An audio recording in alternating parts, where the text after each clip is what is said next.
Telangana cabinet భేటీకి EC green signal ఇచ్చింది. అయితే కొన్ని షరతులు కూడా విధించింది కేంద్ర ఎన్నికల సంఘం. అత్యవసర విషయాలు తక్షణం అమలు చేయాల్సిన అంశాలపైనే చర్చించాల్సి ఉందని ఈసీ చెప్పింది. జూన్ 4వ తేదీలోపు చేపట్టాల్సిన అత్యవసర అంశాలను మాత్రమే కేబినెట్లో చర్చించాలని సూచించింది. లోక్సభ ఎన్నికల ప్రక్రియ పూర్తయ్యే వరకు హైదరాబాద్ ఉమ్మడి రాజధాని, రైతు రుణమాఫీ అంశాలను వాయిదా వేయాలంది.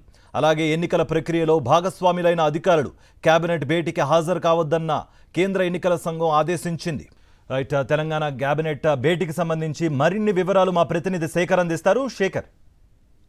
కార్తిక్, కొద్దిసేపటి క్రితమే సెంట్రల్ ఎలక్షన్ కమిషన్ నుంచి ఒక అఫీషియల్ గా నోట్ రిలీజ్ అయింది. కేబినెట్ నిర్వహించుకోవడానికి తెలంగాణ రాష్ట్ర ప్రభుత్వం 3 రోజుల క్రితం ఎలక్షన్ కమిషన్ ని విజ్ఞప్తి చేయగా కొద్దిసేపటి క్రితమే ఈసీఐ స్పందించింది. అయితే ఎమర్జెన్సీ పర్పస్ లో మాత్రమే కేబినెట్ నిర్వహించుకోవాలి.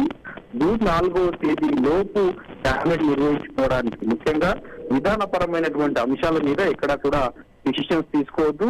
రుణమాఫీకి సంబంధించినటువంటి విషయంలో కావచ్చు, ఉమ్మడి హైదరాబాద్ రాజధాని విషయంలో కావచ్చు, అట్లాగే విధానపరమైనటువంటి అంశాల మీద తీసుకోకూడదు. ఇంకా ఈ కేబినెట్ సమావేశంలో ఎన్నికల విధుల్లో ఉన్నటువంటి అధికారులు ఎవరు కూడా పాల్గొనకుండా జాగ్రత్తలు తీసుకోవాలని రాష్ట్ర ప్రభుత్వాన్ని ఆదేశించింది. ఇక ఎమర్జెన్సీ పర్పస్ అయితే మాత్రమే జూన్ 4వ తేదీ లోపు ఆగని విషయాలు ఎమర్జెన్సీ విషయంలో డిసిషన్స్ తీసుకునేటువంటి అంశాలు ఏవైతే ఉంటాయో వాటి మీద మాత్రమే చర్చలు జరిపి వాటి మీద మాత్రమే నిర్ణయాలు తీసుకోవాలని ఈసీఐ ఇచ్చినటువంటి లేఖలో రాష్ట్ర ప్రభుత్వానికి ఇచ్చినటువంటి ఆదేశాల్లో ఆ అంశాలను స్పష్టంగా క్రోడీకరించినటువంటి నేపథ్యంలో రాష్ట్ర ప్రభుత్వం ఆ దిశగానే ముందుకెళ్లేటువంటి అవకాశాలు కనిపిస్తా ఉన్నాయి. ముఖ్యంగా ఈ 2-3 రోజుల్లో కేబినెట్ సమావేశం ఉందా లేదా ఇంకా స్పష్టత లేదు. ఎందుకంటే సాయంత్రం 6 గంటల వరకు ముఖ్యమంత్రి కేబినెట్ మంత్రులంతా కూడా ఈసీఐ డిసిషన్స్ కోసం వెయిట్ చేసి వాయిదా వేస్తున్నారు. మరి ఈ రోజు రేపు కానీ ఎల్లుండి కానీ దాని మీద ఏ రకమైనటువంటి నిర్ణయాలు ఉంటాయన్నది చూడాల్సి ఉంటుంది.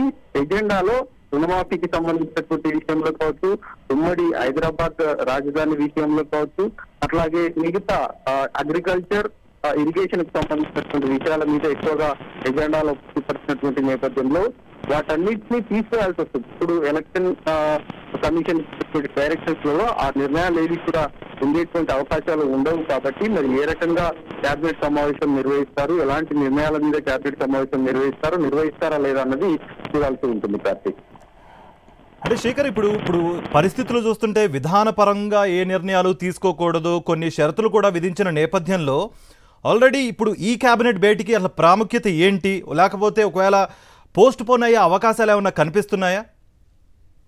ఇప్పటికే కేబినెట్ సమావేశాన్ని పోస్ట్ పోన్ చేస్తుంది. నిన్న సాయంత్రం 4 గంటలకు నిర్వహించాల్సినటువంటి కేబినెట్ సమావేశం ఎన్నికల సంఘం నుంచి రావాల్సినటువంటి రిప్లై రాకపోవడంతో పోస్ట్ పోన్ చేసింది. ఇప్పుడు రిప్లై వచ్చింది కాబట్టి అందులోనూ షరతులతో కూడినటువంటి అనుమతులు ఇచ్చినటువంటి నేపథ్యంలో ప్రభుత్వం తీసుకోవాల్సినటువంటి నిర్ణయాలు ఏవి కూడా ఈ ఎలక్షన్ కమిషన్ నిరాకరించింది. అట్లాంటి నిర్ణయాల జోలికి వెళ్ళకూడదు అని చాలా స్పష్టంగా ఎలక్షన్ కమిషన్ నోట్లో పేర్కొన్నటువంటి నేపథ్యంలో ఇప్పుడు కేబినెట్ సమావేశం నిర్వహిస్తారా లేదా, నిర్వహిస్తే ఎట్లాంటి అంశాల మీద నిర్వహిస్తారు, ఎమర్జెన్సీ పర్పస్ అంటే ప్రస్తుతం విపత్కరమైనటువంటి పరిస్థితులు ఏవి ఉన్నాయి అన్నటువంటి అంశాల మీద, అట్లాగే రాష్ట్ర ప్రభుత్వానికి నీడెడ్ గా ఉన్నటువంటి ప్రజలకు అవసరమైనటువంటి నీడెడ్ అంశాలు ఏ ఉన్నాయన్నది చూడాల్సి ఉంటుంది. ముఖ్యంగా పంట నష్టానికి సంబంధించినటువంటి విషయంలో ఈదురుగాలతో కూడినటువంటి అకాల వర్షాలు కురుస్తా ఉన్నాయి కాబట్టి వాటి మీద ఏమైనా డిసిషన్స్ తీసుకుంటారా లేదా అన్నది చూడాల్సి ఉంది. ఇట్లా విపత్కరమైనటువంటి పరిస్థితుల్లో మాత్రమే నిర్ణయాలు తీసుకోవాల్సిందిగా కొంత